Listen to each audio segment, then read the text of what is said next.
Pagi, Bu. Pagi, Brian.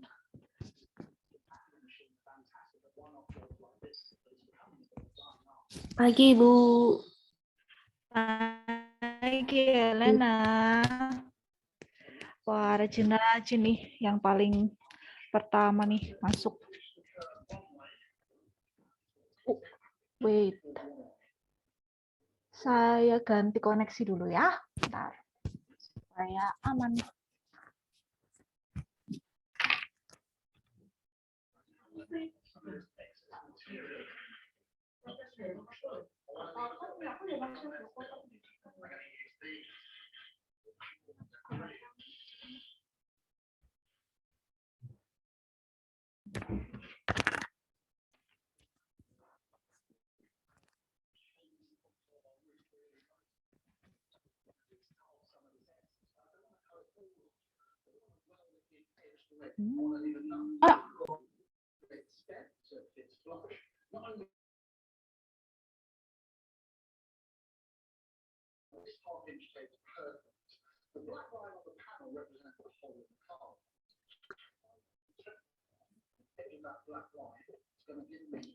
Oke, semoga koneksi yang ini lebih stabil.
Oke, selamat pagi. Masih kurang 5 menit, kita tunggu 5 menit ya. Teman-teman yang belum join, mungkin dibangunin, yang belum bangun. Ini sudah ada Pak Immanuel, berarti ini masih 26 orang, luar biasa. Waduh, super sekali.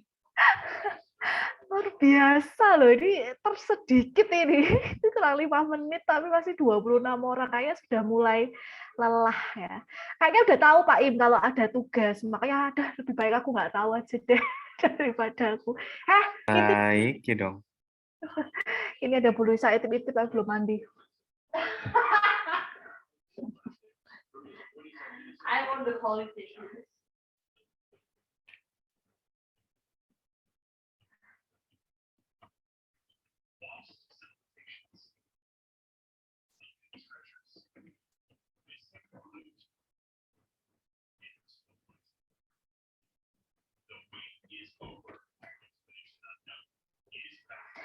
Sepi Pak Im di kantor.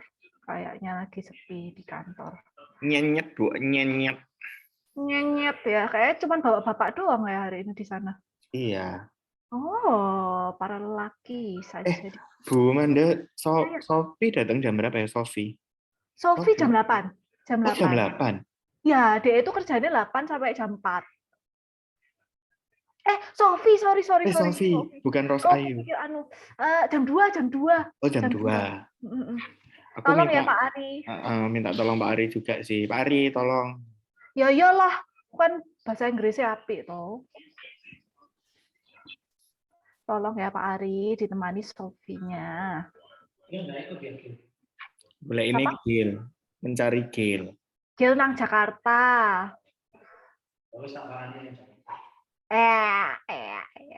Melayu terus dia nang Surabaya.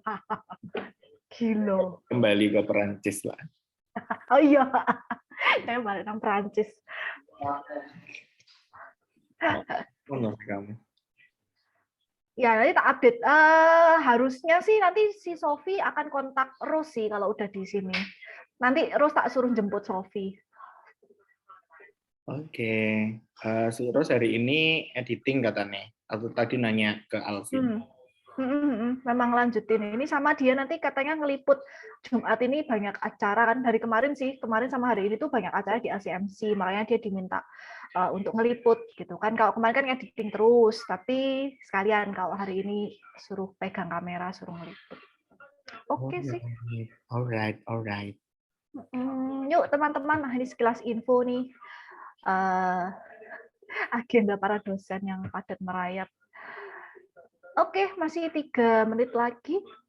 Ya, udah lumayan lah ya. Sudah naik kira-kira 10 anak. 8 anak. 34 sekarang. Yuk, temennya dibangunin. Hari ini materinya berat karena akan dibuat AFL juga. Jadi, kalau nggak mendengarkan materi hari ini mungkin akan kesulitan. Ya, kalau bisa belajar sendiri sih nggak apa-apa. Cuman kan seperti biasa ya, kalau kita tugas AFL yang tidak ada mentoringnya, kami para dosen tidak menerima pertanyaan ataupun sesi mentoring. Jadi teman-temanlah yang harus mencoba sendiri setelah kami menjelaskan hari ini. Hari ini kita masih menjelaskan tentang semiotika, ya salah satu metode analisis data di kualitatif. Salah satu tokoh yang belum dibahas juga oleh Bu Gaby minggu lalu. Kenapa kok perlu satu waktu sendiri? Karena cukup menantang ya, saya nggak bilang sulit, cukup menantang untuk metodenya. Jadi setelah saya menjelaskan, kalau sudah yang menantang gitu memang enak kalau dibuat tugas ya. Kalau minggu lalu kan cuma challenge ya. Kita cuma pengen tahu teman-teman apakah memahami, apalagi yang kemarin nih gampang banget ya, semiotikanya Peirce sama semiotikanya Saussure, easy peasy lah ya. Apalagi filmnya teman-teman juga sudah menonton. Nah, minggu ini kayaknya teman-teman juga harus menonton sampai khatam gitu ya filmnya untuk bisa mengerjakan tugas AFL 2.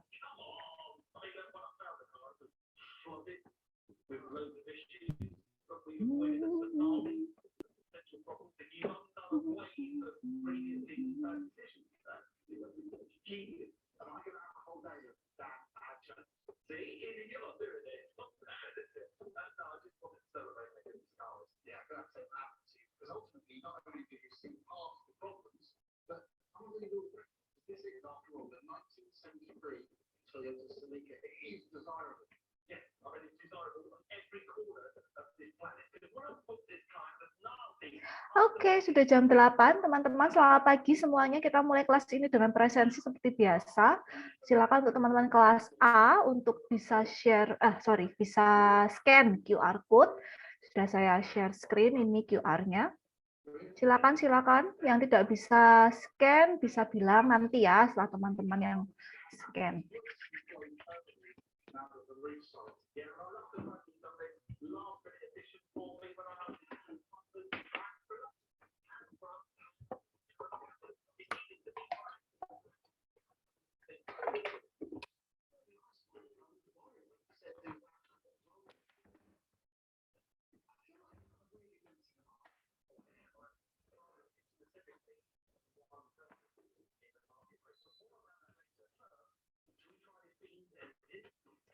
Oke, sudah 14, 15. Bu, minta tolong Noel, Bu.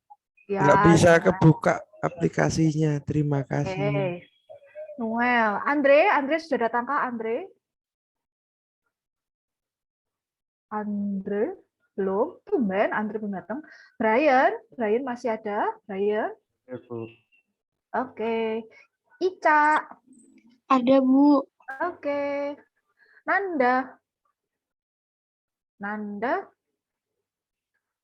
belum. Aldi belum. Valentino belum. Arjun. Oke. Masih kurang 4. Andre udah datang belum? Hadir, Bu. Oke. Andre, Nanda. Oke, Aldi belum. Valentino. Oke, cuma tinggal 3 aja teman-teman yang kelas A. Silakan teman-teman yang kelas B mempersiapkan diri. Monggo Pak Im untuk presensi. Ya, sekarang waktunya untuk the peace. Silakan.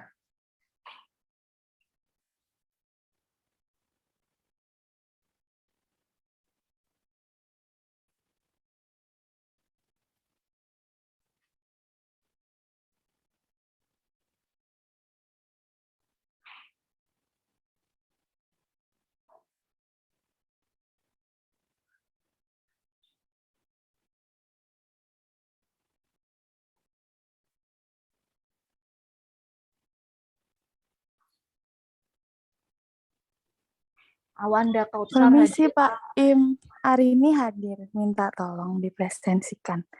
Terima Oke, kasih. ini. Makasih, Pak. Ya. Sekarang sudah benar ya ngomongnya ya. Setelah setiap minggu dibilang bukan absen, kalau absen nggak datang. Kakak Kiki, oke, Kakak Kiki. Kak Kiki hadir.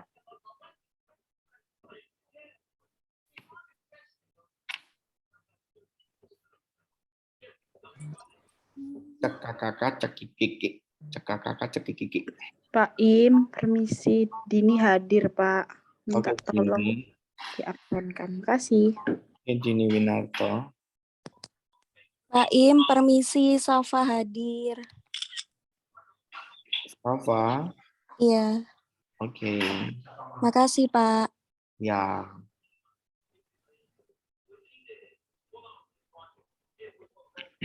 Masih 9 nih. Lumayan ya. Padahal kemarin clean sheet loh, yang kelas B hadir dulu semuanya. Berarti kayaknya seneng banget sama Bu Gebi ya. Iya benar, iya favoritnya Bu Gebi, makanya datang semua.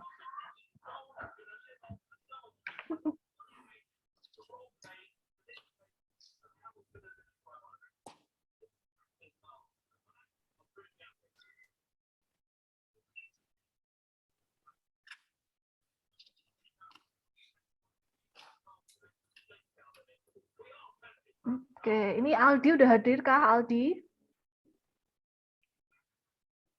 Sudah, Bu. Oke. Nanda Valentino. Nanda dan Valentino. Sudah, Bu. Valentino, Bu. Oh, Valentino. Oke. Tinggal Nanda Kami ya. Alafis, Bu. Minta tolong. Fahmi. Fahmi berarti Pak Immanuel ya. Ini oke.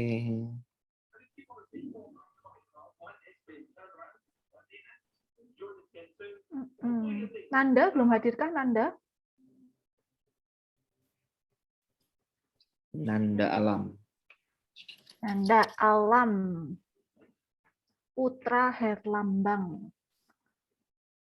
Masih keluarganya Asik ya berarti ya. Anang Herlambang. Garing. Siapa sih yang Herlambang tuh? Anang tuh. Bukan Hermansyah itu. Hermansyah ya. Apa ya Herlambang ya? Herlambang siapa ya? Hah? Dude.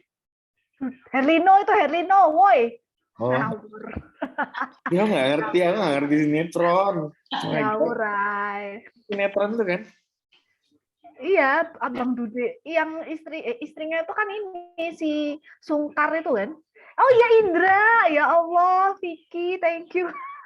Indra Herlambang. Ya Oh iya Allah. benar Indra. Apa si MC-nya insert itu yang di sini-sini kok nggak kawin-kawin ya nggak bisa lah. Ya jangan julid. Tapi aku tahu Indra Herlambang tuh bukan MC sih. Kan dia model kan awalnya. Ah iya ya, benar.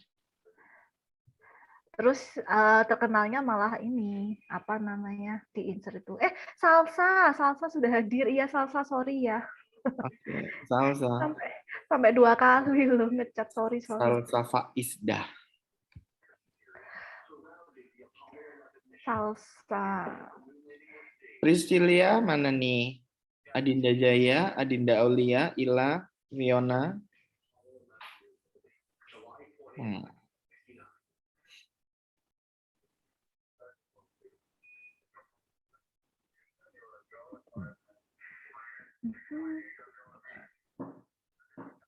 Nanda sudah hadirkah Nanda?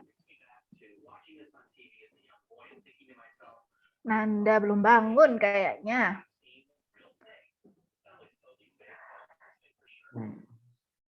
Ini kalau semester depan ada kelas pagi juga, hati-hati loh ya teman-teman ya. Sayang presensinya kalau gara-gara nggak bisa bangun. Lagi kalau minggu depan, kalau semester depan udah offline, kembali ke kemacetan. Ini 2019 ya? Oh.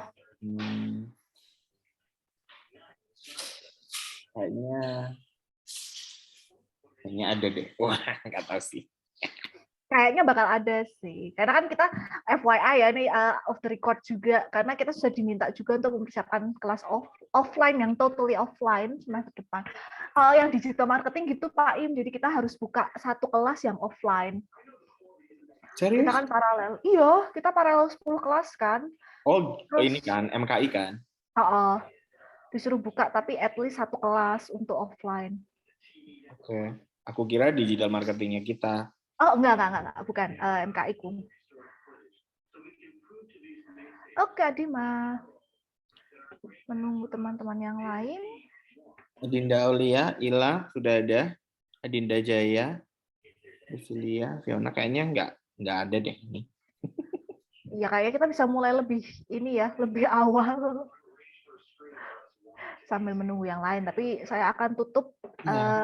Saya akan buka waiting room kalau sudah 8.15. Ila belum datang. Ila. Halo Pak, Adinda Aulia hadir. Ya, Dinda Aulia. Oke, Dinda. Adinda Aulia Ristiasari.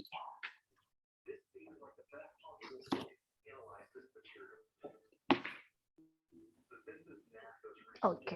Nanda sudah hadirkah Nanda? Hadir, Bu. Oke, kelas A berarti sudah hadir semuanya.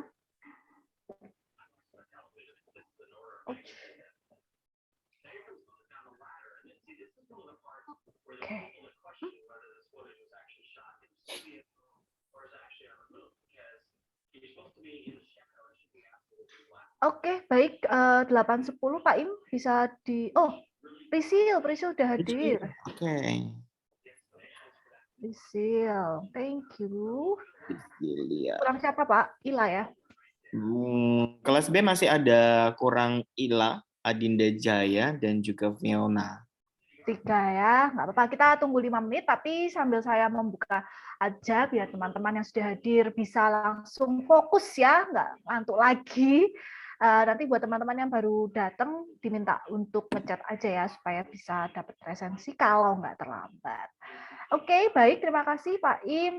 Selamat pagi teman-teman. Kita masuk di minggu ke-12, nggak kerasa ya. Udah bentar lagi UAS dan semakin dekat dengan kenyataan yang sesungguhnya. Kalau ini kan semester ini kita masih latihan, semester depan teman-teman sudah harus dipaksa gitu ya menulis atau merancang proposal penelitian. Nah, silakan buat teman-teman yang mau mendapatkan poin ekstra, saya selalu screenshot di saat-saat yang teman-teman nggak tahu gitu ya. Jadi saya berpedoman pada itu hasil screenshotan saya. Kalau memang ada yang pas itu tidak tidak on cam ya, hilang gitu ya kesempatan di minggu itu gitu ya. Silakan teman-teman bisa on cam karena hari ini saya akan ada pengumuman tentang AFL 2 atau SAA 2. Hari ini kita akan melanjutkan tentang semiotika. Semiotika yang minggu lalu sudah dibahas asal-usulnya ya sama Bu Gebi. Sudah ada 2 tokoh yang dibahas, teman-teman juga sudah mencoba ya mempraktekkan analisis dari Bapak Pierce dan juga Bapak Saussure. Nah, minggu ini kita akan membahas tentang tokoh terbaru dari semiotika, yaitu Roland Barthes ya. Ini memang butuh satu waktu tertentu karena memang cukup menantang. Jadi kalau saya bilang sama teman-teman sebelum presensi cukup menantang. Tapi sebelum itu kita mau ini dulu deh, mau flashback dulu gitu ya, mau lihat minggu lalu kita belajar tentang semiotika. Ada yang bisa jawab semiotika itu apa sih? Metode analisis apa sih?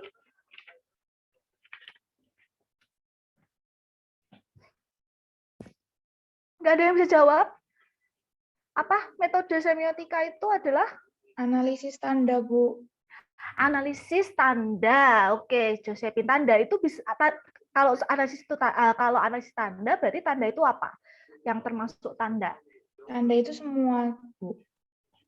Semua itu apa aja jenisnya berarti? Ada teks, terus ada objek gitu. Bahkan kita sendirinya itu kalau misalnya memang dalam konteksnya juga bisa jadi tanda. Tanda, oke. Berarti semua hal yang ada di sekeliling kita yang bisa teridentifikasi dengan panca indera kita, gitu ya. Kiki bilang tanda yang memiliki makna. Thank you, Wasep. Tanda yang memiliki makna, Bu. Oke. Berarti kalau nggak ada maknanya, apakah itu tanda atau apakah dia tidak bisa diteliti dengan semiotika? Hati-hati ya. Clarissa bilang simbol. Oke, simbol itu apa nih? Apakah harus gambar saja atau kayak bunyi-bunyian gitu ya, kayak krik krik krik krik gitu kan? Mungkin kalau kita lagi diem semua gitu tiba-tiba ada yang krik krik krik krik. Nah, itu ada maknanya ya. Even dia suara. Nah, kemudian terakhir nih, kemarin kita belajar tentang Pak Pierce dan juga Pak Saussure nih. Apa nih bedanya semiotikanya Pierce sama semiotikanya Saussure? Kalau Pierce unsurnya apa? Segitiga. Apa, Marta? Segitiga, ada 3 hal gitu. Segitiga. Apa? Segitiga itu ya? Apa itu? Simbol. Simbol. Benar nggak ya, Bu? Iya, benar-benar. Ya? Benar. Icon. Oh, ini Emira dibantu sama Emira nih, Magda. Icon, indeks, simbol. Thank you, Emira. Thank you, Magda. Oh, Pierce bentuknya segitiga ya. Jadi semiotikanya Pierce itu terdiri atas 3 jenis. Ada objek gitu ya. Dalam objek itu ternyata terkandung icon, indeks, dan simbol. Kemudian kalau semiotikanya Saussure, unsurnya apa? Signified sama signifier, Bu. Signified dan signifier. Oke, kalau sudah tahu gitu ya unsurnya, kita melihat lagi gitu ya. Kalau yang punya Saussure, tadi sudah jawab Andre, benar ya kayaknya suaranya Andre. Signified dan signifier. Kemarin contohnya Bu Gebi ada gambar ini ya. Gambar ini signified-nya gitu ya, tandanya adalah sebuah sosok gitu ya, kakinya 4, berbulu, berekor gitu ya. Nah, signifier-nya, penandanya adalah dog, tulisan DOG. Nah, ini akhirnya menjadi tanda dari hewan yang namanya dog. Kalau bahasa Indonesianya anjing gitu ya. Nggak boleh kencang-kencang, nanti dikira ini ya, mengejek orang gitu ya. Ini saussure ya, as simple as that. Signifier menghasilkan tanda atau sign. Kalau punyanya Pak Pierce, benar katanya Marda, kayak ada segitiga gitu ya. Segitiganya ada 2 sebenarnya, cuman yang segitiga awal adalah penunjuk gitu ya, bahwa di dalam sekitar kita itu ada interpretan, representamen, dan objek. Jadi objek itu adalah yang kita bisa rasakan dengan panca indera kita. Interpretannya siapa? Kita, ya, kita sebagai orang yang punya panca indera. Kemudian representamennya adalah konsep ya, konsep yang kita punya, yang kita miliki. Nah, objeknya itu sendiri punya 3 jenis penanda gitu ya, ada icon, simbol, dan indeks. Nah, seperti ini kemarin contohnya, objeknya adalah foto pohon, ya, foto pohon. Nah, kita interpretan itu punya pemikiran, oke, ketika kita melihat pohon yang seperti itu, kita punya pemikiran, oke, pohon ini gersang, ya, pohonnya nggak punya daun. Nah, kemudian muncul ada konsep yang namanya pohon gersang. Apa bedanya pohon gersang dengan pohon yang tidak gersang, gitu ya, misalnya representamen. Nah, kalau dibuat pembanding gitu ya dengan konsepnya saussure, nah kemarin Bu Kevi sudah membuat komparasi. Kalau saussure kan signifier, signified ya, tandanya, penandanya adalah sesuatu yang segitiga gitu ya. Kemudian ada pepperoni, ada keju gitu ya. Bentuk pizza yang dipotong gitu ya. Kemudian penandanya adalah pizza slice, karena kalau utuh bentuknya beda gitu ya. Kalau cuma segitiga gitu berarti potongan pizza. Ini signifiernya terdiri atas huruf-huruf P I Z Z A spasi S L I C, pizza slice. Sedangkan kalau punyanya Pierce, sebuah objek itu terdiri atas 3 hal ya, icons, indeks, simbol. Ini dimulai dengan simbol. Kalau di handphone kita, emoticon itu adalah simbol gitu ya, yang sangat sederhana gitu ya. Kalau icon itu ya berarti yang menyerupai benda aslinya. Nah, sedangkan kalau indeks itu adalah termasuk di dalam objek itu ada apa saja sih gitu ya. Termasuk kalau di Bu Gebi nyontohinnya, oke, dalam pizza itu ada oke, dia jenis makanan pasti ya. Kemudian makanan Italia misalnya, kemudian nutrisi dari pizza, karbohidratnya berapa, proteinnya berapa gitu ya, airnya berapa gitu ya. Terus kemudian kalau pizza dalam bayangan kita mungkin ya orang Indonesia, pizza itu snack karena bukan makanan pokok ya, makanan pokok orang Indonesia adalah nasi. Mungkin beda gitu ya, indeks ini bisa beda gitu ya dari orang yang satu ke orang yang lain, apalagi budaya yang satu dengan budaya yang lain. Kalau di Italia bisa jadi pizza ini adalah main course-nya gitu ya, makanan utama mereka, karena memang mereka lah gitu ya yang punya asal usul pizza itu dibuat ya. Beda dengan Indonesia yang mungkin merasa kalau udah makan pizza ya harus makan nasi lagi, karena pizza itu cuma snack gitu ya, sama kayak bapak saya gitu ya. Untung aja nggak makan pizza sama nasi gitu kan, tapi habis makan pizza pasti harus makan nasi, karena mungkin indeks atau asal usul gitu ya, frame of reference kita sebagai orang Indonesia itu merasa oke, pizza itu makanan tetapi dia kategorinya snack gitu ya. Itu komparasinya ya, kita sudah flashback gitu ya tentang semiotika itu apa, dan juga yang minggu lalu kita sudah bahas, ada Pak Pierce dan juga Pak Saussure sebagai tokoh awal gitu ya yang memang mencetuskan tentang semiotika. Nah, ada satu lagi yang memang cenderung baru gitu ya, dan namanya adalah Bapak Roland Barthes. Kalau saya dulu nyebutnya Roland Barthes ya, ini agak banyak yang bilang Roland Barthes, ada yang bilang Roland Barthes. tergantung lidah mana gitu ya. Kalau lidah Jawa emang enak Roland Barthes.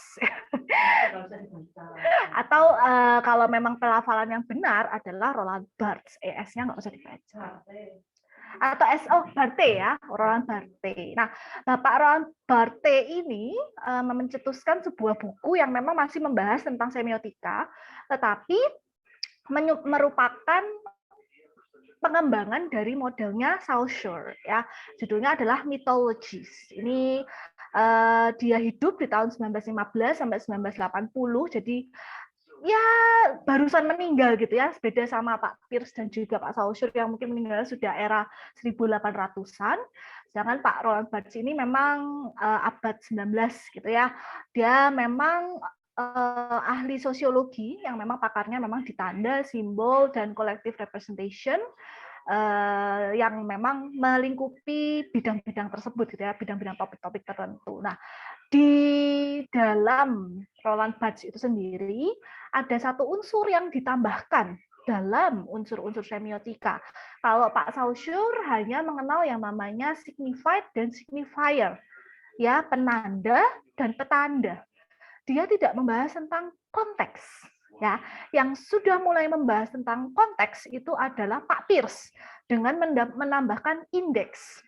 Nah, seperti saya ceritakan, indeks itu bisa berbeda dari orang satu ke orang yang lain, bergantung pada frame of reference dan field of experience dari orang tersebut. Ya, ilmu komunikasi dasarnya adalah itu, gitu ya. Bahwa oke, kalau pizza itu orang Indonesia merasa itu snack. Sedangkan kalau orang Italia merasa itu mungkin main course gitu ya, sama gitu ya, seperti nasi orang Indonesia, orang Korea, orang Jepang menganggap nasi itu sebagai main course gitu ya. Sedangkan mungkin kalau orang luar negeri merasa nasi itu hanya side gitu ya, hanya pengganti karbohidrat gitu ya. Mereka tidak merasa atau tidak menganggap nasi itu sebagai makanan pokok. Nah, sudah mulai dimasukkan unsur konteks gitu ya di situ. Jadi Pak Peirce memasukkan yang namanya indeks. Nah, kalau Pak Roland Barthes dia memasukkan yang namanya mitologi atau mitos. Nah, mitos ini adalah unsur yang menjadi pembeda bagaimana orang-orang itu memaknai sebuah fenomena atau sebuah teks ya, sebuah tanda itu dari orang yang satu ke orang yang lain itu bisa berbeda. Nah, kalau itulah memang ciri khas dari penelitian kualitatif, teman-teman. Kalau penelitian kuantitatif yang teman-teman belajar, data itu harus berdasarkan kesimpulan dari data yang sudah teman-teman dapatkan, gitu ya, angka-angka. Oh, mana yang lebih besar, mana yang lebih kecil, gitu ya, itu sudah ada apa namanya istilahnya judgement-nya ya. Oh, semakin besar berarti semakin berpengaruh, misalnya. Atau kalau semakin kecil, oh berarti nggak ada pengaruhnya apa-apa. Itu sudah bahasa matematika gitu ya, yang sudah pakem. Sedangkan kalau penelitian kualitatif berdasar pada field of experience dan frame reference dari peneliti itu sendiri, dia bisa berbeda. Namun hasil yang berbeda itu bukan ngawur, tetapi mereka menggunakan metode-metode analisis yang memang sudah ada dan sudah disetujui gitu ya, sudah melewati berbagai konferensi ilmiah. Nah, salah satunya adalah metode analisis data semiotika ini. Jadi kalau menggunakan analisis semiotika, teman-teman nggak perlu takut. Saya teman-teman meneliti sama-sama consumer behavior nanti ya kalau di AFL.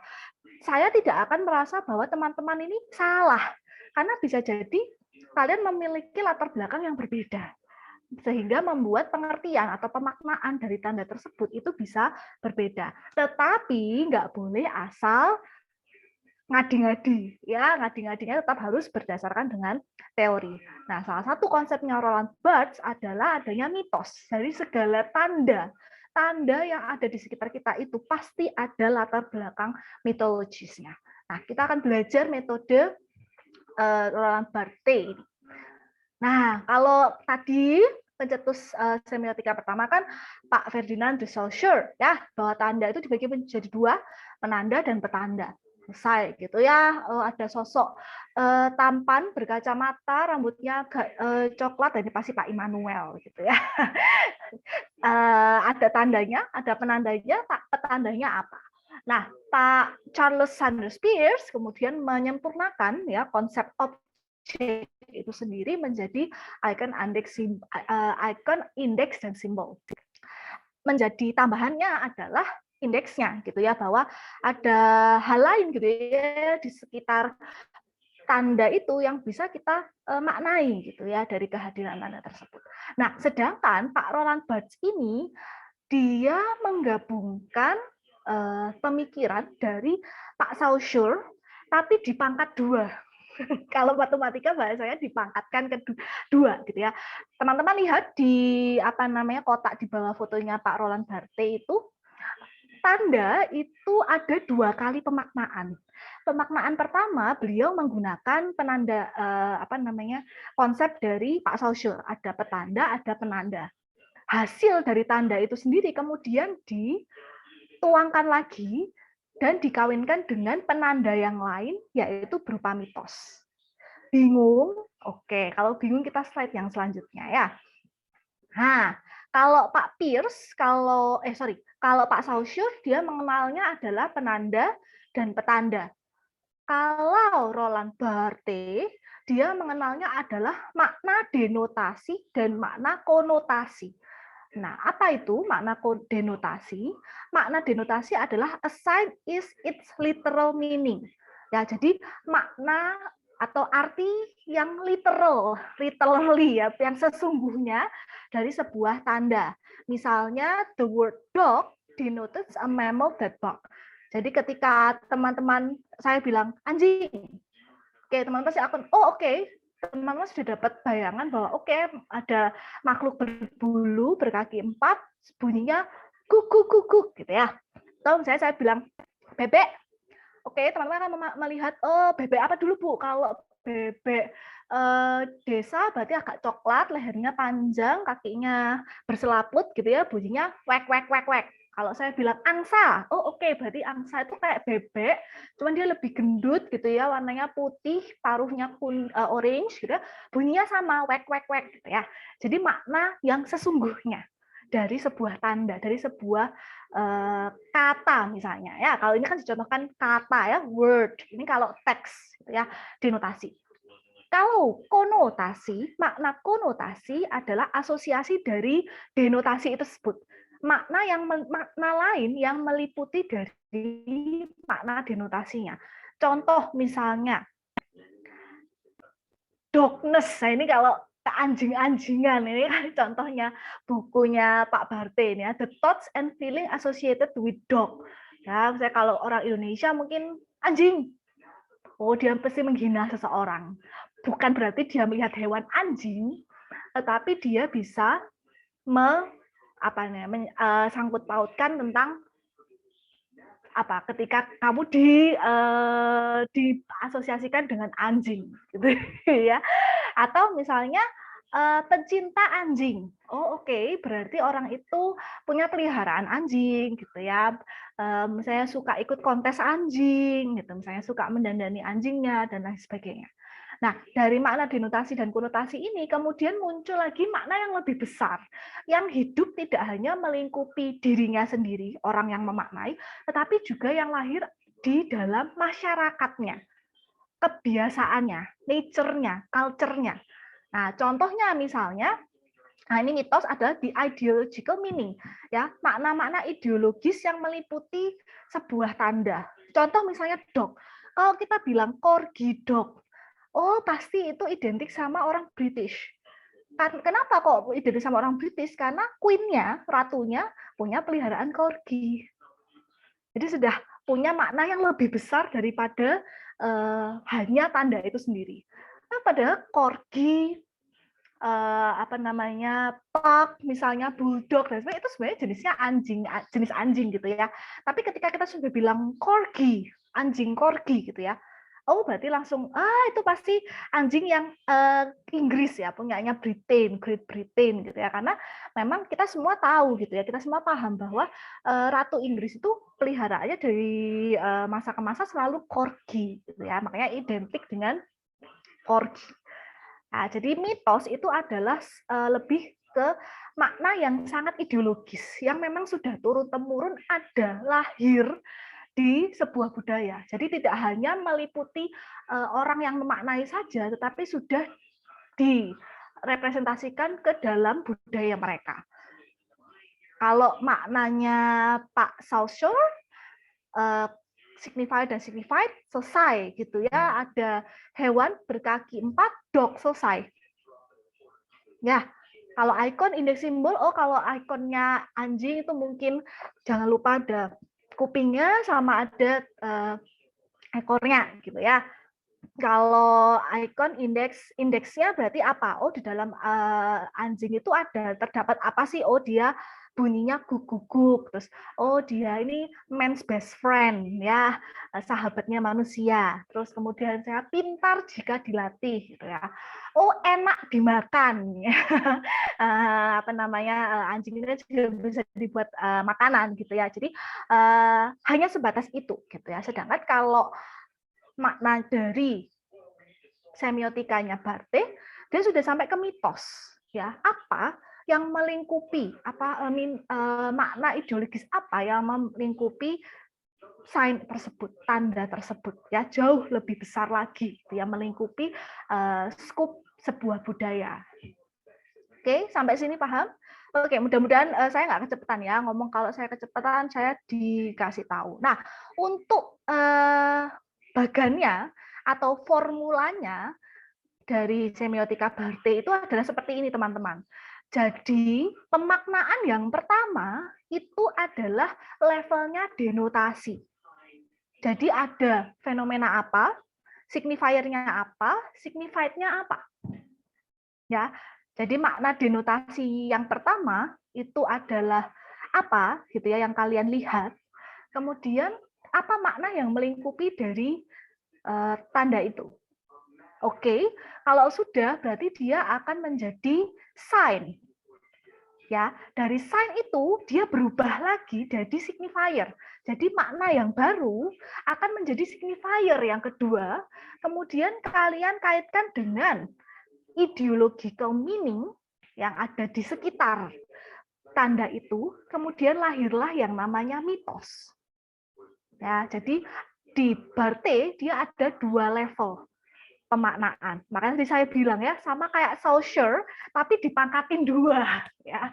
Nah, Saussure cuma signifier, selesai, gitu, jadinya tanda. Tapi kalau Barthes, kita harus menjadikannya menjadi 2 kali pemaknaan. Pemaknaan yang pertama adalah literal meaning, sama seperti punyanya Pak Saussure, signifier, signified. Dari hasil signifier yang pertama, dia akan jadi C, sign, jadi maknanya. Setelah jadi maknanya, makna yang baru itu menjadi signifier yang kedua. Nah, signifier yang kedua diberikan konteks, gitu ya, di mana ideologis dia berada, itu menjadi signified ya. Kemudian lahirlah yang namanya mitos. Nah, ini adalah map sign of Barthes. Nah, ini diingat-ingat ya, kita latihan bareng-bareng gitu ya, di film yang lain ya, tapi nanti akan teman-teman praktekkan di AFL 2. Next. Nah, ini kita latihan, teman-teman. Oke, teman-teman lihat dulu yang sisi kiri, ini adalah cover dari majalah Paris Match. Ini menjadi contoh di buku-buku semiotika, khususnya untuk semiotikanya Barthes. Itu adalah foto di dalam covernya adalah foto. Kalau teman-teman lihat gitu ya, signifier jadi penanda yang pertama. Kalau di bagannya tulisannya adalah different colors and shade of ink on paper in some specific order. Jadi penandanya adalah oke, karena ini majalah, ya, cover majalah, berarti dia terdiri atas berbagai macam tinta yang punya warna-warna yang berbeda yang dijadikan satu dalam urutan yang spesifik, gitu ya, in some specific order. Oke, penandanya kemudian apa? Oh, oke, ketika susunan dari tinta-tinta itu diatur, menghasilkan sosok yang black male, seorang anak laki-laki kulit hitam, kemudian tanda di sana tangannya dekat dengan pelipis matanya, gitu ya, pelipis alis. Kemudian dia pakai topi, pakai seragam resmi, gitu ya, seragam berkerah dan berjas.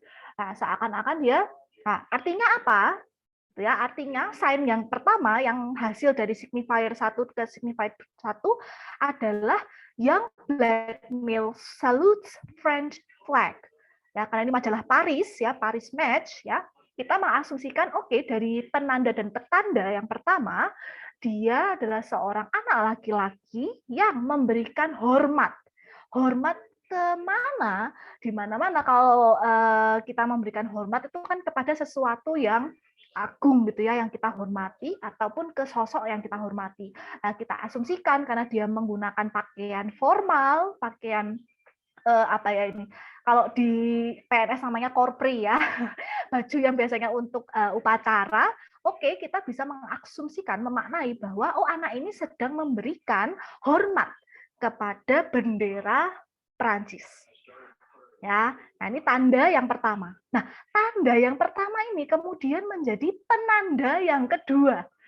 Ya, kalau teman-teman sudah melihat ini, yang signifier 1 ini, nah ini kan penanda yang pertama.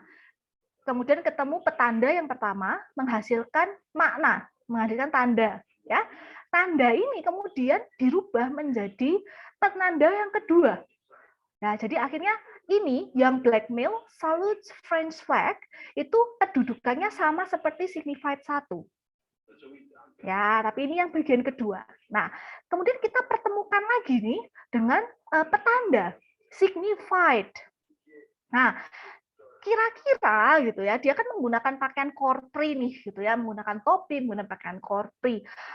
Pada masa itu gitu ya, pada masa itu pakaian-pakaian itu digunakan oleh siapa sih? Oke, berarti di petanda 2 tulisannya adalah French and military connotation. Ya, berarti ini kaitannya dengan orang-orang militer Prancis. Gitu ya, karena dia menggunakan pakaian yang seragamnya identik dengan identik pasukan militer Prancis. Ya. Nah, apa kemudian tanda kedua yang lahir yang oleh Barthes disebut sebagai mitos? Nah, Barthes menyimpulkan bahwa gambar ini adalah menunjukkan mitos apa? French imperialism. Ya, terus tulisannya gini, African people are okay with being colonized by us, good French guys. You can tell because they salute our military and our flag. Ya, seperti teman-teman ketahui, dia adalah anak kulit hitam, yang mana dia memberikan hormat kepada orang Perancis. Yang mana pasti, teman-teman ini harus dicari gitu ya, teorinya. Bahwa orang kulit hitam dulu dibawa oleh Napoleon Bonaparte yang menjelajah benua-benua sampai ke benua Afrika, kemudian menjajah orang-orang Afrika, sebagian dibawa kembali ke Prancis untuk apa? Untuk dijadikan budak. Nah, ketika dijadikan budak, ya mau tidak mau mereka harus menghormati bendera ataupun budaya dari orang Prancis. Makanya mitosnya adalah penjajahan Prancis, French imperialism. Bahwa orang kulit hitam di Prancis ya tetap harus hormat sama bendera Prancis. And it's okay gitu ya kalau di tulisan ini ya. African people are okay with being colonized by us, good French gitu ya. Sindirannya gitu. Karena dia merasa orang anak kecil kulit hitam aja pinter kok bisa hormat sama bendera Prancis, even dia tidak berasal dari Prancis. Itu adalah mitosnya, teman-teman.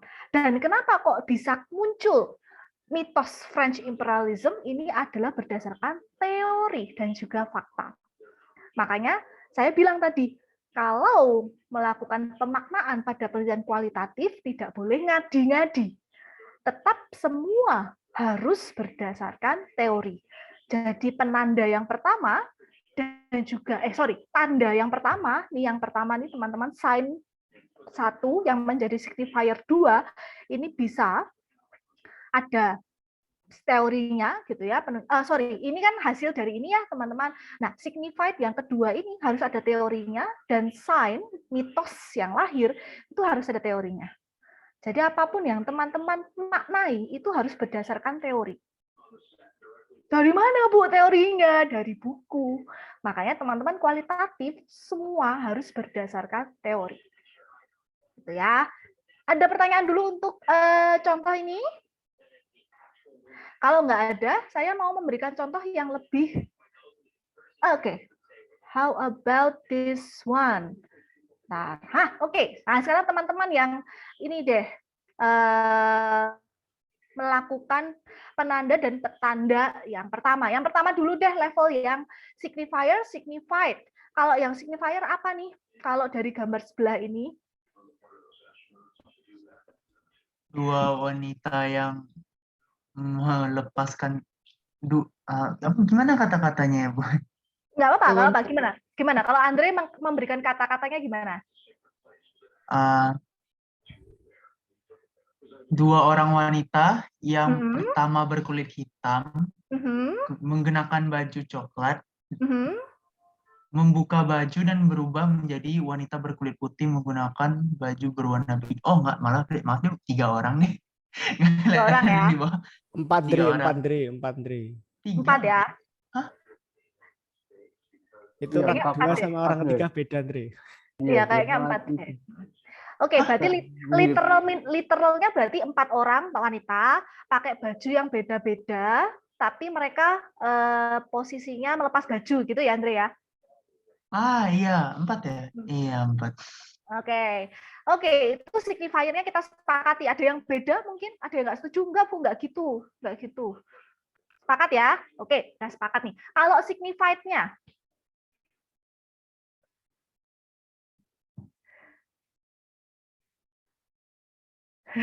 bingung. 4 orang cewek beda ras mungkin, Bu. Oke, beda ras. Oke, berarti dia punya ini ya, berasal dari ras yang berbeda-beda, gitu ya, rambut yang berbeda, gitu ya. Iya. Ada yang kelupaan kalian sebutkan di pojok kanan masing-masing gambar itu ada apa? Ada Dove. Botol apa itu? Botol lotion. Lotion, Dove ya, mereknya Dove ya. Ada yang nggak tahu Dove di sini?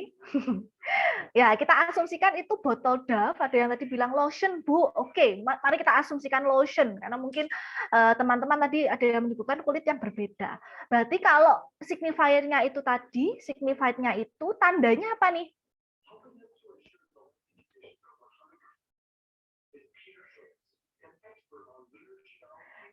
Tandanya apa? Baju nggak, Bu? Gimana, Brian? Tandanya dari baju. Tadi kan sudah dijelaskan sama teman signifiernya ada 4 orang nih, cewek, posenya ganti baju.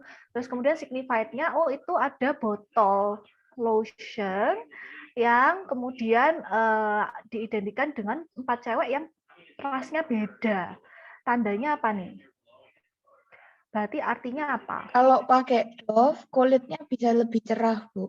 Cakep. Berarti kalau dari urutan gambar, nah kan teman-teman lihat nih urutannya ya, yang paling atas kiri dia berkulit gelap, bajunya coklat, kemudian dia melepas baju sekali muncul gitu ya, orang yang kedua ya masih agak coklat sawo matang gitu ya, kemudian dia copot lagi bajunya, jadilah cewek yang lebih cerah gitu ya, terus dia copot baju lagi, semakin cerah lagi gitu ya, apa namanya kulitnya. Jadi dari iklan ini kata Kasep menggambarkan, oke, kalau pakai lotionnya Dove, kita bakal punya kulit yang semakin cerah gitu ya. Nah, itu akan menjadi signifier kita yang kedua.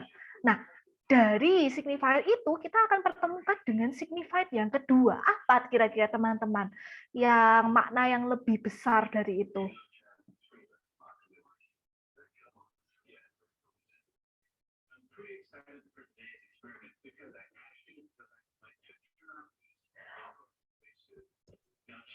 Cantik itu putih. Nah, itu mitos, Pak, kecepatan. Itu mitos. Nah, itu benar kalau kata Pak Im. Mitosnya adalah cantik itu putih. Berarti penandanya apa? apakah kulit hitam itu bisa menjadi kulit putih gitu kan? Apakah orang-orang pas kulit hitam itu bisa menjadi putih gitu ya, atau asal usul? Jadi signified-nya bisa teman-teman kaitkan dengan asal usul budaya dari semua orang yang ada di sini, semua cewek yang ada di sini. Satunya kulit hitam, satunya mungkin orang Latino, satunya lagi mungkin kulit putih yang Eropa. Kemudian mitos yang muncul, wait, emang orang kulit hitam itu tidak cantik ya? Karena tidak putih. Atau apakah kulit putih itu misalnya bisa dimunculkan hanya dengan menggunakan lotion gitu ya? Itu adalah mitosnya. Yes, Vicky, silakan. Bu, saya mau nanya di sini, tadi kan Ibu bilang kalau misalnya ini itu menunjukkan semakin putih dia, tapi kalau Ibu lihat benar-benar lagi, ini bukan nunjukin dia lebih putih, Bu, tapi lebih nunjukin kalau misalnya Dove itu bisa dipakai di semua jenis kulit, dari yang hitam, yang putih, ataupun yang sawo matang, Bu. Oke, thank you, Vicky. Kembali lagi gitu ya, teman-teman. Pemaknaan kita itu bisa berbeda satu yang sama yang lain, gitu ya, teman-teman ya. Tergantung kita mengacu kepada teori apa, gitu kan. Vicky tidak salah, gitu ya.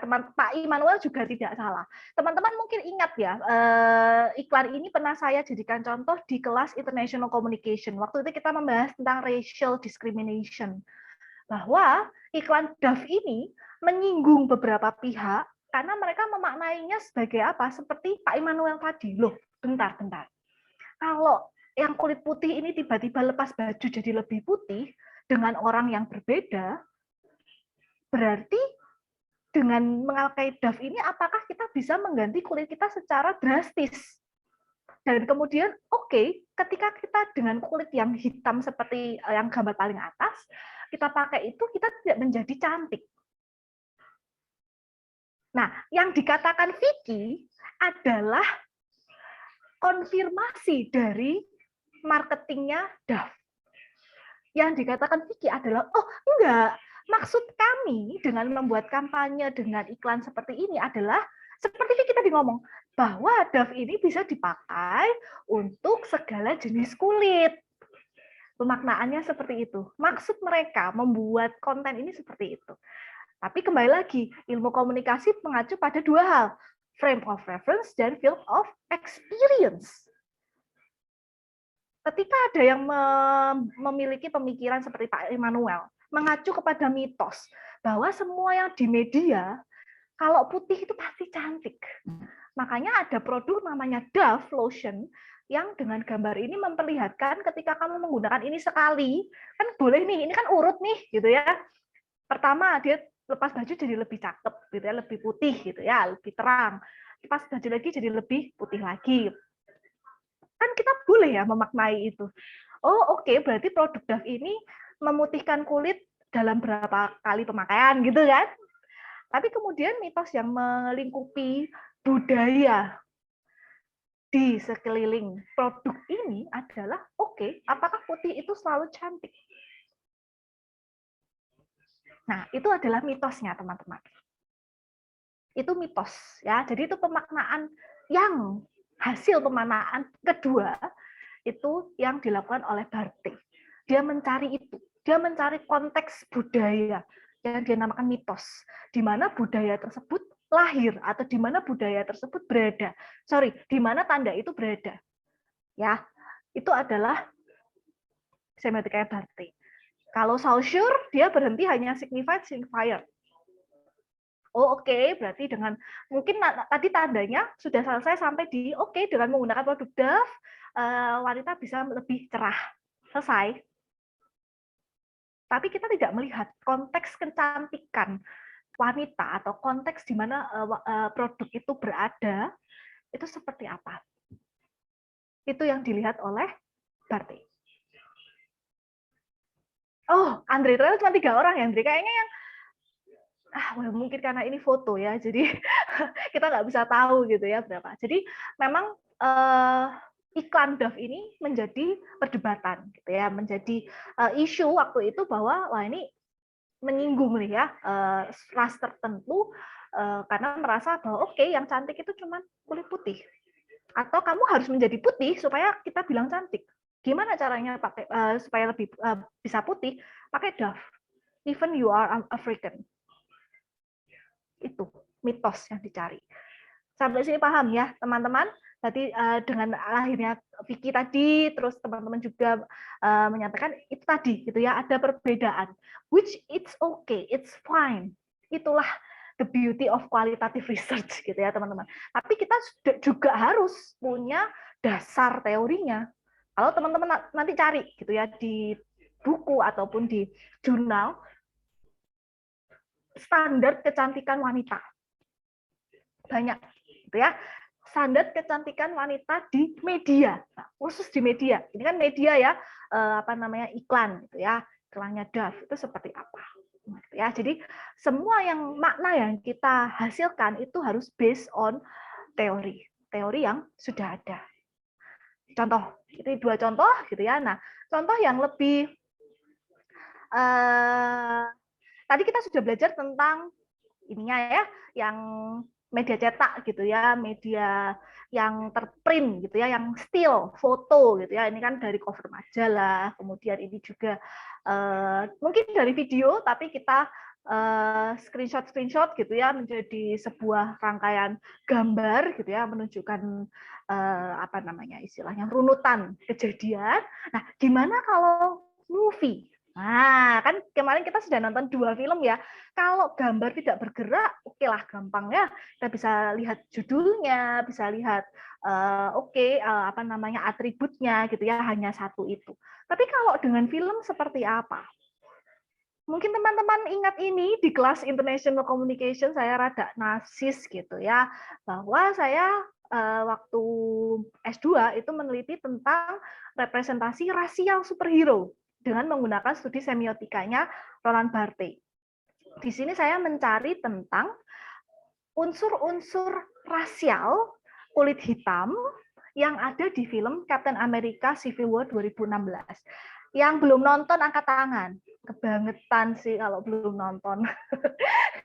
Kebangetan sih kalau belum nonton gitu ya. Well, at least kalau teman-teman udah nonton, teman-teman sudah tahu lah. At least tahu dulu. Kalau di Captain America Civil War itu pasti ada Captain America, ada Falcon ya, yang waktu itu debut gitu ya.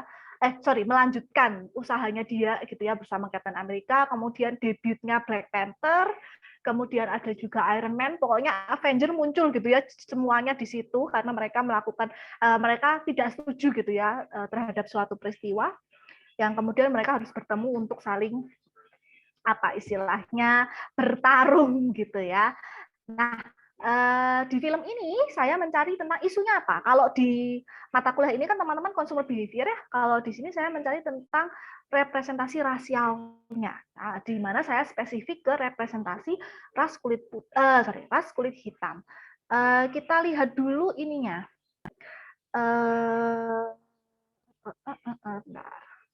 Saya bukakan dulu naskahnya. Oke, ini judul saya, representasi rasial superhero, studi semiotika representasi ras kulit hitam dalam film Captain America Civil War. Nah, ini adalah daftar isi saya. Saya menggunakan ini metode penelitian. Nah, di bab 4. Nah, bab 4 ini saya melakukan analisis representasi karakter kulit hitam. Temuan mitos. Nah, kan kalau Barthes, temuan akhirnya itu adalah mitos ya.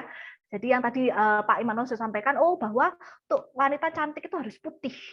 Ya, atau kulit hitam itu enggak cantik karena enggak putih. Itu adalah mitos. Itu temuan ketika teman-teman menggunakan metode analisis data Roland Barthes. Di tesis saya menemukan 7 temuan. Ya, yang pertama kulit hitam sebagai sidekick, gitu ya. Kulit hitam di militer Amerika, kriminalitas kulit hitam, ketidaksopanan kulit hitam sebagai pemimpin, modernitas kulit hitam Afrika, dan membinatangkan kulit hitam. Nah, kita lihat sama-sama ya caranya deh salah satu. Nanti teman-teman juga akan melakukan ini, gitu ya. Saya membahas tentang kulit hitam sebagai sidekick versus kulit hitam sebagai partner. Nah, di sini kalau teman-teman bisa, Kalau film itu kan adalah gambar yang bergerak, ya. Dan unsur dari film itu kan nggak cuma gambar saja, tapi ada suara dan juga ada unsur percakapan. Nah, di sini saya mungkin cuma nge-screenshot 3 gambar ini. Ini adalah gambar-gambar awal waktu itu kalau nggak salah timnya Captain America, Scarlet Witch, Black Widow, Falcon itu sedang melakukan pengintaian teroris, jaringan teroris di Lagos, ya, negara Lagos waktu itu. Nah, mereka melakukan operasi pengintaian ini. Nah, kalau teman-teman ingat setting awalnya, Captain America ini cuman duduk di kafe, gitu, atau cuman mengintai dari sebuah ruangan, gitu ya. Cewek-cewek pada ngafe, pada minum-minum teh, gitu ya. Sedangkan yang kulit hitam, yaitu Falcon, ya, itu malah melakukan pengintaian dari atas gedung dengan menggunakan ya, alat-alat yang dia lakukan. Di sini saya membuat tabel gitu ya.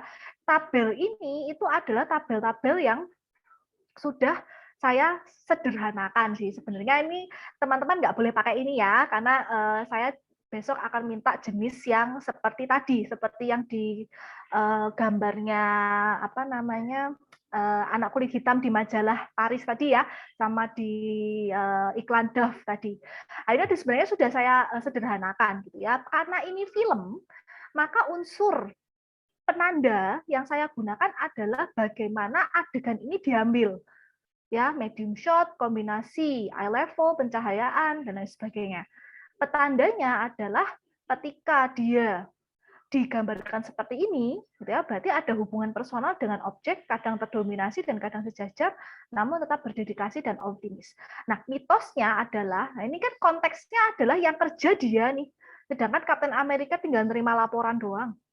Saya merasa bahwa orang-orang kulit hitam ini setia loh, setia, dan dia sebagai seorang pembantu superhero. Sidekick itu bahasa Inggrisnya apa ya? Bahasa Indonesianya apa ya? Orang kedua gitu ya, apa ya? Ya, pembantu dari superhero-nya gitu ya, hero gitu. Kalau Batman itu kan sidekick-nya Robin gitu kan, jadi pembantu superhero-nya. Nah, ini saya merasa bahwa dia ini setia dan patuh, taat gitu ya sama si Captain Amerikanya gitu ya. Dan ini merupakan ada lagi nih buktinya gitu ya. Falcon memberikan tumpangan Captain America. Nah, jadi dia karena dia yang bisa terbang, akhirnya kan Captain America nggak bisa terbang nih, biar cepet dia numpangin. Kemudian Falcon melindungi Scarlet Witch dari tembakan musuh. Nah, ini Scarlet Witch-nya lagi mengusahakan sesuatu gitu ya, terus kemudian dia memberikan perlindungan. Ya, ada lagi. Ini. Aku hanya memastikan kita pikirkan matang-matang pilihan kita. Orang-orang yang menembakimu biasanya jadi ikut menembakiku. Jadi dia sudah mengambil resiko. Kalau ngikut Captain America, aku juga pasti ditembaki, gitu kan? Which it's fine with me, gitu kan? Jadi itu adalah bentuk loyalitas gitu ya, dia sebagai sidekick-nya dia sebagai sidekick-nya Captain America yang selalu bersama dengan atau membantu Captain America. Bahkan dia dikepung pun dia juga ikut ditangkap. Ya.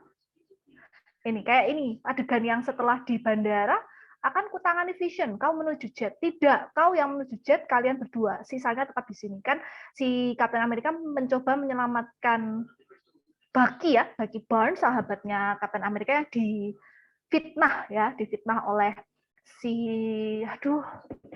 apa sih itu penjahatnya namanya, lupa saya. Itu, nah makanya dia bilang enggak, aku nggak perlu pergi, kamu aja, kalian berdua aja yang pergi, aku tetap di sini gitu ya. Nah ini adalah bentuk dedikasi dia itu sebagai sidekick gitu ya. Itu adalah Falcon ya. Ada lagi sosok sidekick yaitu War Machine. Kalau teman-teman ingat, War Machine ini kan bajunya dikasih Iron Man ya. Nah, ini dia jadi sidekick. Dia nggak bakal jadi sidekick-nya Iron Man kalau Iron Man ini nggak ngasih baju ini ke dia. Ya, nih War Machine bersanding dengan Iron Man dalam pertemuan di Bandara Leipzig. Kita tak perlu ngobrol, Rodi, kalau ingin menangkap cap, nah ditanyain gitu ya. Ini saya buat penanda dan petandanya. Sidekick sebagai sahabat yang tidak melihat derajat satu sama lain. Kalau di hubungan dua orang ini, mereka cenderung lebih liberal gitu ya, maksudnya nggak terlalu nyuruh-nyuruh, tapi istilahnya mereka tuh kayak sahabat gitu ya. Rodi tidak membantu Tony dalam kisah, namun begitu juga sebaliknya. Ketika Rodi yang berada dalam kondisi mengalami kecelakaan dan terjatuh dari langit, ia mengalami kelumpuhan. Nah, ini kalau teman-teman tahu. Bahkan ketika dia lumpuh, si Iron Man ini membantu. Gitu ya. Jadi nggak cuma sekedar sidekick, tapi sebagai kolega atau partner. Di sini saya membuatkan mitos seperti itu. Nah, di sini, ini saya membuat analisis gitu ya, menjadi sidekick dari superhero kutip-kutip memiliki banyak konsekuensi, termasuk representasi sebagai bawahan atau suruhan, meskipun dalam film ini sidekick juga sebagai karakter yang setia dan rela berkorban. Akan tetapi kesan karakter kulit hitam yang didominasi oleh karakter kulit putih masih tampak jelas, meskipun dibalut dengan dramatisasi persahabatan. Jadi sebenarnya mereka berdua itu adalah partner yang bisa diandalkan gitu kan, yang setia. At least orang kulit hitam itu selalu digambarkan setia, teman-teman. Karena ya memang mereka selalu terdominasi kan, dulu mereka selalu menjadi budak gitu kan, menjadi suruhan. Makanya karakter orang-orang kulit hitam di film manapun pasti akan digambarkan loyal atau setia. Walaupun ya setianya sama karakter kulit putih. Nah, itu adalah temuan saya yang pertama. Oh, internet saya tidak stabil. Oke. Nah, kita lihat ke temuan saya yang terakhir ya. Tadi membinatangkan kulit hitam. Sebentar. Nah, kita lihat.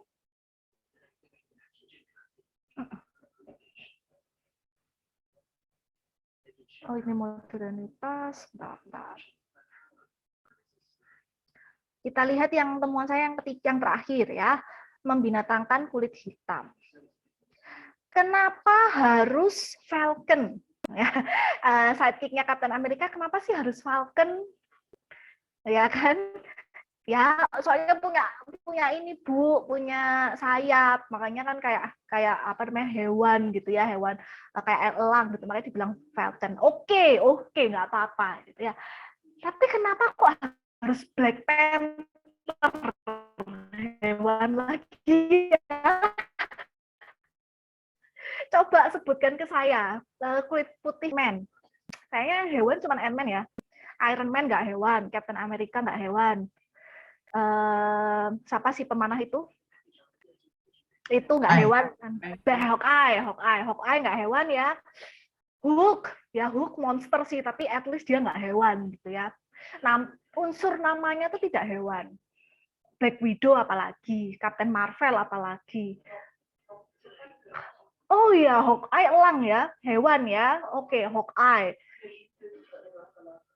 Black Widow laba-laba, tapi tidak spesifik hewan yang laba-laba sih waktu itu.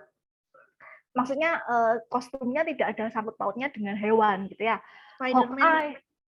Spider-Man. Oke, Spider-Man hewan. Nah, tapi kulit hitam itu ternyata juga masih gitu ya, diidentikan dengan hewan. Black Panther, Falcon gitu ya, itu pasti ada kaitannya dengan hewan. Nah, ini Spider-Man khas gigi tanah. Di sini saya melihat bahwa ya ini loh, ada teorinya gitu ya, bahwa masih banyak gitu ya orang-orang kulit hitam itu yang diolok-olok ada kaitannya dengan hewan. Contohnya misalnya Serena Williams, kalau teman-teman tahu, petenis kulit hitam itu mesti diolok-olokkan sebagai gorila karena memang dia kulit hitam gitu ya. Selain itu juga Barack Obama juga pernah gitu ya menerima hinaan yang serupa gitu ya. Kemudian LeBron James, kalau tahu pebasket gitu ya, dijuluki sebagai King Kong. Ya kalau di film itu kan King Kong jadi hero ya, tapi kan identik dengan hewan gitu ya. Yes, gitu. Tapi istilahnya masih erat gitu ya kaitannya dengan sangkut pautnya dengan hewan. Ya, ini saya menyebutkan bahwa orang-orang kulit hitam ini masih waktu itu kan mereka ditangkap tuh Captain America, Sam, terus waktu muncul pertama si Black Panther itu sama Bucky kan akhirnya ditangkap nih sama kepolisian Jerman. Waktu itu kan satu mobil tahanan itu ada T'Challa yang Black Panther, ada Sam yang Falcon sama Captain America. Nah si Sam ini iseng gitu ya tanya ke T'Challa itu, so you like cat? Terus sama Steve disindir, gitu kan ya, nggak boleh gitu kan, Sam, gitu kan. Steve bilang, what? Ini Sam ya, Sam, what? Dude show up dressed like a cat and you don't wanna know more, gitu ya. Kenapa? Kamu nggak bingung gitu tiba-tiba ada cowok tapi dandannya kayak cewek, cowok tapi dandannya kucing, gitu kan. Jadi istilahnya masih technically masih diejek gitu ya sebagai hewan karena memang kostumnya menyerupai kucing kan, Black Panther. Well, Panther it's kind of cat gitu kan. Terus dan lain sebagainya. Nah itu jadi dari semiotikanya Roland Barthes itu teman-teman bisa menarik sebuah pemaknaan yang jauh lebih spesifik gitu ya berdasarkan dari konteks budaya di mana tanda itu ada, tanda itu berada, gitu ya. Kalau di filmnya Captain America itu ya saya menyangkut pautkan dengan budaya Amerika, gitu ya. Karena kalau saya sangkut pautkan dengan budaya Indonesia nggak nyambung, gitu kan. Jaka semunai ojek nggak nyambung Jack, gitu ya. Jadi semua tanda-tanda itu menurut Barthes itu pasti punya sebuah asal usul mitologinya atau mitosnya. Nah, itulah makanya dia menggunakan 2 kali pemaknaan, tidak hanya dengan menggunakan pemaknaan dari Saussure dulu, gitu ya. Dia menggunakan pemaknaan dari Saussure dulu, kemudian dia memangkatkan 2, gitu ya. Jadi signified pertama jadi sign pertama, kemudian sign itu menjadi signifier kedua yang kemudian disangkut pautkan dengan konteks budaya yang ada di situ, signified 2. Kemudian jadilah sebuah mitos yang memang mitos tersebut ya hanya berlaku di budaya tersebut. Ketika disangkut pautkan dengan budaya orang lain bisa jadi berbeda. Maka dari itu peneliti, teman-teman nanti kalau menggunakan metode kualitatifnya semiotika, peneliti harus bisa netral, nggak boleh bias budaya. Nah, kita harus melihat dari kacamata budaya yang memang kita teliti, setuju ataupun tidak setuju, gitu ya. Itu adalah dilema dari penelitian kualitatif, setuju atau tidak setuju. Kita harus melihat dari kacamata budaya tersebut, gitu. Itu jadi nanti saya minta nanti AFL 2 teman-teman menggunakan tabel ini ya. Jadi ini yang harus teman-teman buat gitu ya. Tidak boleh disederhanakan karena teman-teman masih latihan ya. Jadi teman-teman harus menggunakan yang seperti ini supaya teman-teman bisa mendapatkan pemahaman yang maksimal gitu ya. Kasep silakan. Bu, ini saya izin kayak memastikan yang untuk ini Bu, kasus ini kalau misalnya signified, saya bilang standar kecantikan gitu. Berarti itu masih valid ya, Bu? Itu kalau standar kecantikan tuh sifatnya kan sudah konsep ya, Kasep ya. Jadi sudah ingat tadi apa? Signifier itu apanya? Kan signifier satu ini apa? Different colors and shade of ink on paper in some specific order. Jadi dia adalah apa yang terlihat matamu ini loh, panca indramu ini apa? Oh, bukan Bu, maksud saya yang signified 2. Oh, boleh.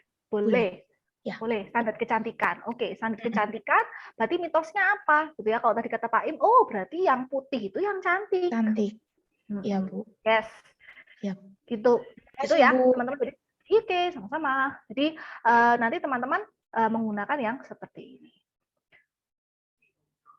Oke, Andre, silakan. Bu, saya mau nanya, boleh minta tolong kembali ke yang contoh sebelumnya nggak? Contoh sebelumnya, oke, wait. Oke.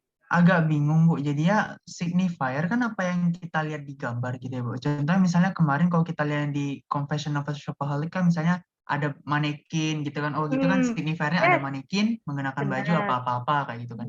Nah, sedangkan kalau di sini tuh yang tadi apa?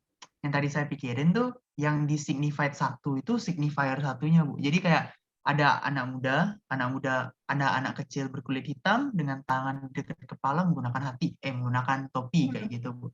Tapi di sini dia malah jadi signified satunya. Jadi saya bingung. Jadi signifier 1 ini apa gitu? Ya, ini kalau signifier 1 dia lebih ke mediumnya. Jadi dilihat mediumnya. Kalau signifier satunya. Jadi ada apa nih gitu ya. Yang paling mudah sebenarnya panca indera gitu ya. Jadi kita tidak langsung mengasumsikan signifier satunya ini langsung cowok, anak cowok menggunakan topi, membuat tanda hormat gitu ya. Kalau signifier 1 ini lebih ke mediumnya gitu ya. Jadi kamu istilahnya kamu tidak tahu sosok ini tuh apa gitu ya. Jadi makanya di sini tulisannya adalah ini ada perpaduan warna dari sebuah majalah yang dihasilkan oleh tinta, kemudian dari warna-warna ini membentuk suatu benda yang spesifik gitu ya berdasarkan perbedaan warna. Nah, baru signified-nya adalah dari perbedaan warna itu kemudian menghasilkan gambar apa gitu loh. Baru dimaknai, gambarnya berarti ketika warna hitam ini membentuk sesosok anak kecil yang berkulit hitam, kemudian menggunakan atribut topi warna hitam, gitu ya, kemudian menggunakan baju korpri gitu ya, menggunakan baju upacara misalnya atau baju seragam. Baru artinya apa gitu ya? Artinya adalah dari gambar ini menghasilkan seseorang anak kulit hitam yang memberikan hormat kepada bendera Prancis karena tulisannya Paris Match. Gitu ya Andrea. Jadi signifier ini paling mudah adalah apa sih yang bisa kalian lihat dari panca indera itu gitu ya. Boleh misalnya kalau ada warna-warna gitu ya. Ini ada kalau ini gitu ya signifiernya ada 3 wanita. Nanti kita tidak sepakati itu ya tadi ya. 3 wanita, 4 wanita, semuanya menggunakan baju yang berbeda gitu ya. Kemudian signified-nya wanita itu melakukan apa gitu ya. Ternyata wanita ini berasal dari kulit yang berbeda. Ada yang Afrika, ada yang hitam, ada yang sawo matang, ada yang putih, melakukan gestur melepas baju. Jadi signified ini lebih ke apa yang mereka lakukan di situ gitu ya. Ada proses apa sih di situ yang bisa disignifiedkan dari hanya orang wanita itu saja yang sedang ada di foto itu. Dan juga ada dove di pojok kanan.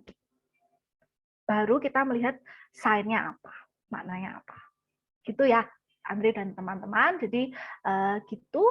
Iya, Vicky silakan. Bu, ini kan kita masih ngebahas kayak foto gini kan, Bu. Jadi kalau kayak tadi saya ngambil foto yang Ibu satu yang Falcon tuh lagi ngecek yang kayak tadi mantau gitu, Bu. Berarti kan signifier-nya itu yang tadi Ibu bilang kayak medium shot apa-apa gitu kan, Bu. Signifier 1.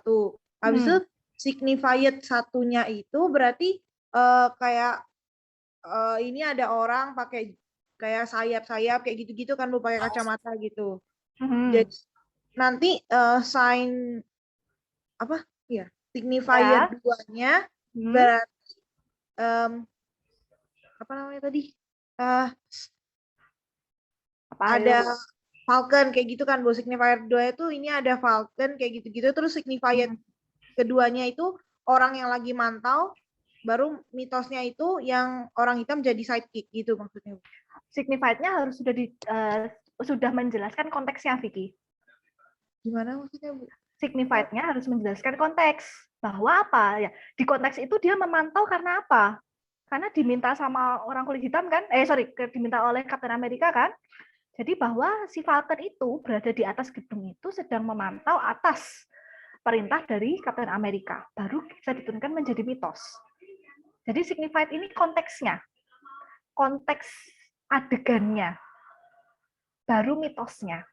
Mitosnya itu yang tidak literal. Maksudnya adalah tadi itu ya, bahwa berarti Falcon ini sidekick-nya Kapten Amerika, karena signified 2-nya adalah dia disuruh oleh Kapten Amerika untuk menjadi pemantau di atas gedung itu. Gitu. Iya Bu, paham. Gitu ya. Jadi pelan-pelan pelan-pelan teman-teman, nanti pelan-pelan teman-teman akan terbiasa gitu ya. Tapi kan ini kan kita latihan ya. Ini adalah jenis analisis data semiotika. Teman-teman bisa mencoba gitu ya. Ini berdasarkan teori pasti gitu ya. Teman-teman bisa mencari mitosnya, at least mitosnya bisa teman-teman temukan teorinya gitu ya. Nanti saya jelaskan di AFL. Oke, ada pertanyaan lagi? Ya, ini Pak Im, terima kasih atas insight-nya. Nah, kayak Pak Im ini menemukan bahwa background-nya Paul Roth itu kan dia orang Yahudi, itu mitosnya Jong sama Amerika. Iya sih Pak, cuman kan apa ya, dia di film itu kayaknya nggak di blow up ya tentang masa lalunya. Malah sekarang dia jadi Sexiest Man Alive Pak, di tahun 2021 Paul Roth itu. Karena nggak menua, kayaknya dia vampir deh. Gitu ya teman-teman. Jadi itu tentang movie gitu ya. Jadi teman-teman bisa tahu gitu ya bagaimana mengaplikasikan metode semiotika. Jadi semuanya ya teman-teman. Jadi semiotikanya Peirce, semiotikanya Saussure bisa diaplikasikan ke media apapun. Cuman kalau film itu akan lebih mendalam ketika dianalisis dengan menggunakan Saussure ataupun Barthes. Gitu ya. Kalau Peirce itu kebanyakan kita menggunakannya untuk penelitian-penelitian tentang media cetak, iklan gitu ya, yang video iklan juga bisa karena dia durasinya sangat pendek gitu ya. Kalau untuk film akan menjadi sulit gitu ya kalau menggunakan Peirce. Kalau film kebanyakan penelitian-penelitian itu menggunakan metode Saussure ataupun Barthes. Ada anak-anak bimbingan PA saya, bimbingan skripsi saya yang menggunakan metode semiotika Barthes, 2 orang gitu ya, karena dia meneliti film. Nah, ini adalah tugas kalian. Hari ini kita tidak ada challenge ya. Kita akan mungkin selesai lebih cepat gitu ya. Biasanya kan kita selesai jam 10, setengah 11 gitu karena ada challenge gitu ya dari dosen-dosen kemarin. Kalau hari ini saya nggak kasih challenge tapi langsung kasih tugas gitu kan. Yang teman-teman bisa renungi selama 1 minggu gitu ya. Yaitu tugasnya ada teman-teman mencoba untuk mengaplikasikan metode semiotikanya Roland Barthes ya melalui map sign of Barthes di gambar itu gitu ya. Contohnya juga sudah ada. Nanti materi ini saya upload di e-learn, jangan khawatir, teman-teman bisa buat sebagai contoh gitu ya dan juga pegangan teman-teman. Nah, teman-teman kemarin kan sudah menonton 2 film nih, Confession of a Shopaholic dan juga The Joneses. Pilih salah satu aja ya, jangan dua-duanya, salah satu aja karena teman-teman akan khatam gitu ya, akan mengkhatamkan film itu yang akan teman-teman pilih karena teman-teman harus menonton kembali dan melakukan analisis Barthes semiotika gitu ya. Kalau tadi penelitian saya nemunya 7 mitos ya, teman-teman, ketemunya 7 mitos. Kalau untuk tugasnya teman-teman, saya beri minimal 3 mitos yang teman-teman temukan tentang perilaku konsumen. Jadi judul penelitian kalian adalah representasi perilaku konsumen pada film The Joneses atau representasi perilaku konsumen pada film Confession of a Shopaholic. Jadi yang dilihat adalah mitos yang berkaitan dengan perilaku konsumen di dalam film. Ya, kalau tadi kan saya tentang representasi rasial, jadi saya mencari mitos-mitos seputar ras kulit hitam, karena itu yang saya ingin cari. Kalau di AFL 2, teman-teman, judulnya adalah representasi perilaku konsumen pada film apa? Teman-teman pilih The Joneses atau pilih Confession of a Shopaholic. Nah, dalam menemukan 3 mitos, silakan teman-teman melakukan analisis adegannya di screenshot Bu. Iya, betul. Jadi yang kamu analisis harus di screenshot. Harus 3 atau boleh lebih dari 3 Bu. Terserah, tetapi teman-teman harus bisa memberikan konteks. Nah, konteksnya di mana? Di Signified 2 ya, tadi seperti yang Vicky tanyakan gitu ya. Silakan gunakan Maps of Sign Barthes untuk melakukan analisis. Kemudian tugas kalian tidak sampai situ. Ketika teman-teman menarik kesimpulan dalam bentuk myth atau mitos, silakan temukan teori dari mitos yang teman-teman dapatkan. Ya, jadi itu tugasnya. Bu, kalau saya bisa nemu lebih dari 3, boleh-boleh. Bu, saya nggak nemu mitos yang lain, cuma nemu 1, ya tidak boleh. Tidak mungkin gitu ya. Filmnya tuh panjangnya 1,5 jam. Pasti ada mitos yang berkaitan dengan consumer behavior ya. 3 mitos lah minimal gitu ya. Loh Bu, gimana kita bisa tahu bahwa itu mitos? Baca, membaca. Ya, saya kalau mengerjakan tesis kemarin itu sudah berapa ratus buku dan jurnal gitu ya, saya baca untuk menemukan mitos yang tepat sampai bisa nemu 7 gitu ya. Nah, teman-teman untuk menemukan mitos ya juga harus sering membaca. Ketika teman-teman melakukan pemaknaan di dalam pikiran kalian, coba cari pemaknaan itu di buku-buku ataupun jurnal ya, supaya bisa di backup gitu atau bisa dijadikan sumber bahwa ini loh hasil pemaknaan saya ini nggak cuman ngadi-ngadi, tetapi punya dasar teori yang jelas gitu ya. Andre, silakan. Bu mau nanya, kayak maksudnya mitos tuh yang harus ada kayak tadi Ibu bilang kayak sumbernya gitu tuh, kayak biar ada daftar pustakanya. Cuman kayak saya bingung Bu, kayak maksudnya nyarinya apa gitu. Misalnya mitos anak-anak muda pasti suka belanja banyak barang gitu, Bu. Nyarinya di internet? Ya, bisa. Cari aja bahasa Indonesia dan bahasa Inggris. Ya nggak usah dikasih mitos, dikasih aja bahwa ada nggak sebuah statement di buku tentang kebiasaan belanja anak muda, misalnya. Oh, pernyataan juga nggak apa-apa, Bu. Nggak apa-apa, tetapi kan itu melingkupi budaya tersebut, gitu ya, sesuai dengan budaya tersebut. Oke, oke, sama-sama itu ya, teman-teman. Jadi silahkan membaca sebanyak mungkin gitu ya. Kan kamu melakukan ini dulu ya, pemaknaan level 1 dulu, kemudian menghasilkan sign. Nah, untuk mencari signified dan mitos ini memerlukan membaca. Ya, bahwa anak kualitatif itu bukunya seabrek bener gitu ya. Karena bahkan hasil temuannya aja harus ada teorinya gitu ya. Kalau anak kuantitatif kan teorinya dulu sampai muntah gitu ya. Nanti hasil kesimpulannya adalah berdasarkan data yang didapat gitu ya. Kalau kualitatif bab 1 baca, bab 4 juga baca gitu ya. Ya, Kasep gimana? Bu, Kasep ada 2 pertanyaan, Bu. Yang pertama itu kira-kira kerangka berpikirnya itu kayak gimana ya, Bu? Jadi kayak maksud saya itu apakah menyelesaikan si tabelnya ini dulu terus baru nyari tentang mitosnya, atau kita kepikiran nih, oh kayaknya mitosnya ini, terus kita nyari dulu baru ada, kita baru bikin tabelnya, atau gimana?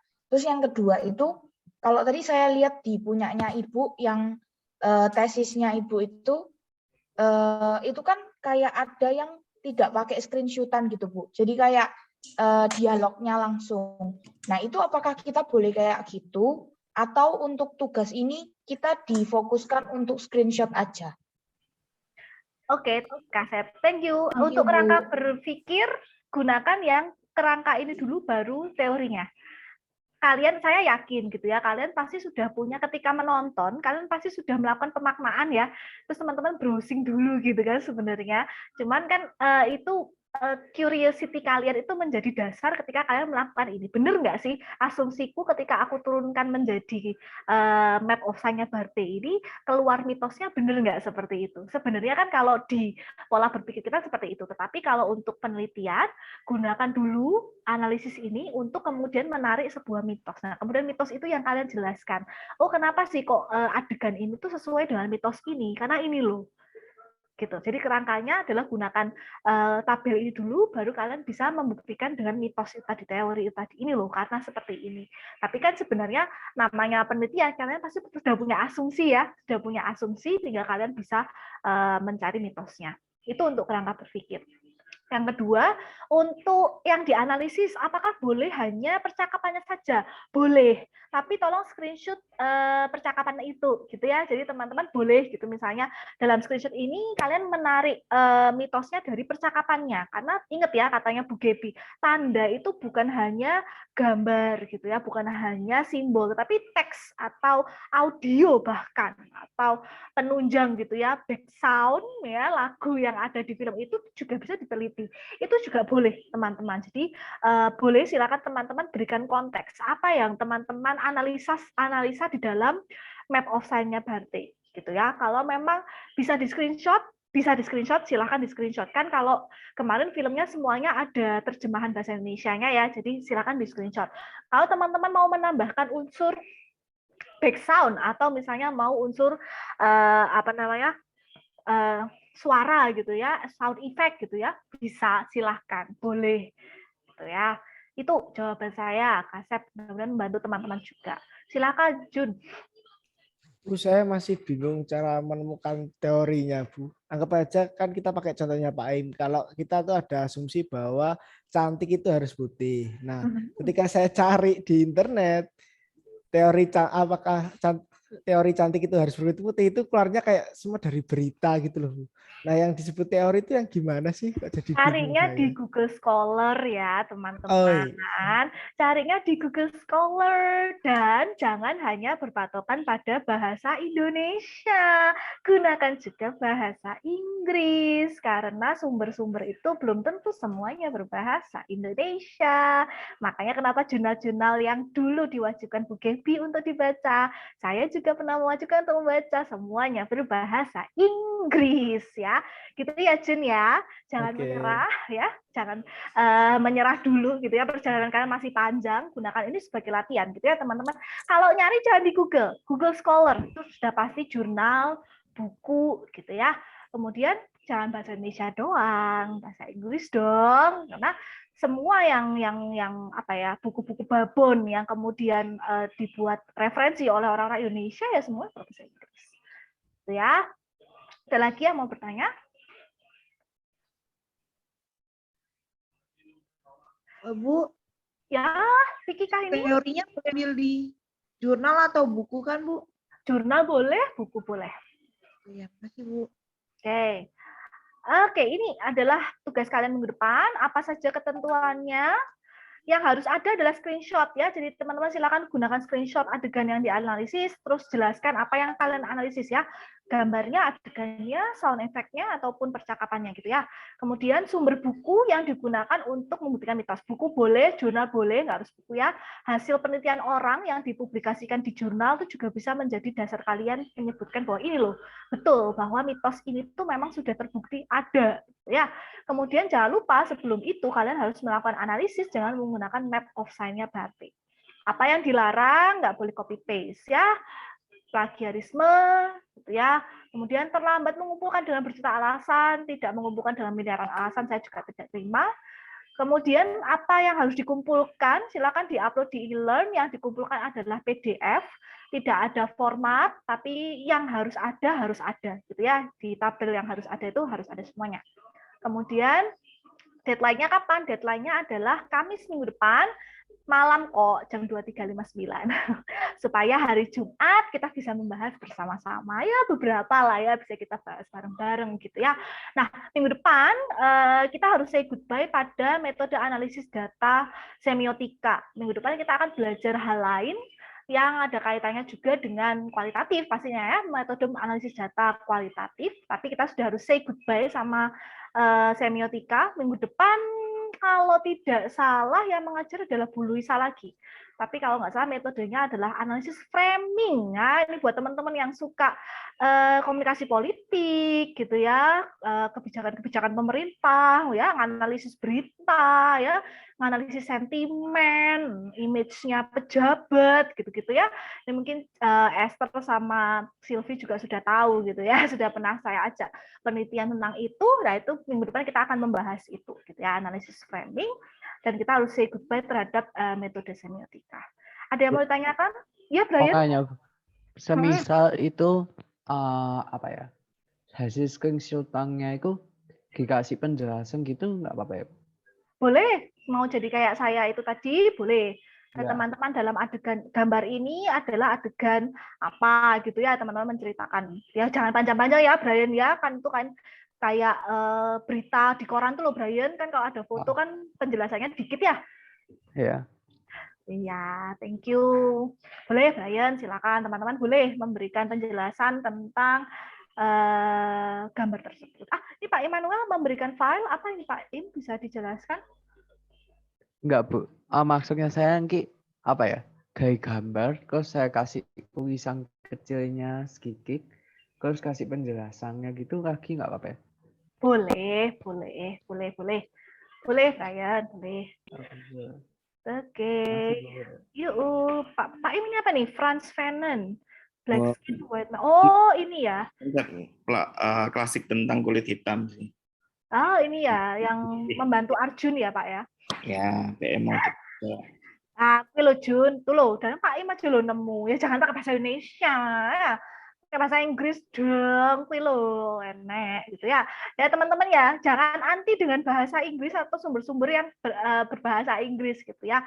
Ya kita tidak boleh anti karena semua kita ini ya hanya mengaplikasikan temuan-temuan orang luar gitu kan. Akhirnya ya buku-bukunya pasti berbahasa asing bukan bahasa Indonesia. Jadi ya jangan anti ya, karena semester depan pasti teman-teman akan lebih banyak lagi gitu ya dituntut untuk membaca. Ada lagi pertanyaan untuk tugas minggu depan. Nah, di sini sudah saya di e-learn, teman-teman juga sudah bisa cek nih. Sudah saya berikan informasi tentang AFL 2. Sudah ada, ini ada materi saya minggu ini, nanti akan saya show, jadi teman-teman bisa download. Kemudian pengumpulannya juga sudah saya buat. Deadline-nya adalah Kamis 9 Desember jam 11.59 malam alias dini hari. Ya, jangan terlambat, tidak mengumpulkan boleh Bu, boleh kan tinggal saya 0 gitu kan, selesai pekerjaan saya ya, nggak ribet ya, silakan, yang enak nggak ngoreksi gitu ya. Tapi silakan teman-teman, ini adalah AFL 2. Di sini teman-teman juga akan saya tambahkan nilai ketika teman-teman sudah berhasil saya screenshot setiap saat on cam. Wah, ini lumayan kan 2 poin. 2 poinnya kalau misalnya nilainya 55, kalau on cam terus setiap minggu sudah 4 minggu atau 5 minggu, ya dapat 10 poin jadi 65 ya, lumayan ya. Apalagi kalau nilainya 75, on cam terus 5 kali gitu ya, tambah 10 poin dapat 85, lumayan loh ya. Ya siapa tahu gitu ya. Bu nggak ngumpulin 0, tapi saya on cam terus ya lumayan ya, dapat 10 ya nilainya ya, nggak 0 botol ya. Lumayan masih dapat nilai gitu ya. Gitu teman-teman, untuk materi hari ini ada lagi yang mau dibahas? Ada yang mau ditanyakan? Sudah? Oke, hari ini kita selesai lebih cepat. Silakan teman-teman sudah mulai membaca gitu ya, atau menonton lagi filmnya. Silakan pilih salah satu ya, salah satu. Nanti ada yang Bu, nggak kuat Bu nonton dua-duanya loh. Saya nyuruh salah satu aja. Pilih The Joneses aja atau Confession of a Shopaholic aja. Gitu ya. Judulnya adalah representasi perilaku konsumen pada film XXX ya. Tergantung kalian filmnya memilih apa. Oke, kalau tidak ada yang mau dibahas, terima kasih atas kehadirannya di minggu ke-12. Terima kasih untuk selalu on cam. Terima kasih atas keaktifannya menjawab. Masih saya tunggu untuk minggu depan ya, teman-teman, untuk selalu on cam, selalu aktif menjawab, untuk supaya dosen-dosen yang lain bisa senang gitu ya masuk ke kelas dan nggak pelit untuk sharing ilmunya ke teman-teman di setiap kesempatan. Thank you teman-teman, stay healthy. Sampai ketemu minggu depan. Tetap semangat, jangan kendor dulu ya, perjalanan masih panjang. Oke, thank you teman-teman, sampai ketemu minggu depan. Makasih Bu, makasih Pak. Makasih Bu. Makasih Bu. Thank you. Makasih Pak. Makasih Pak.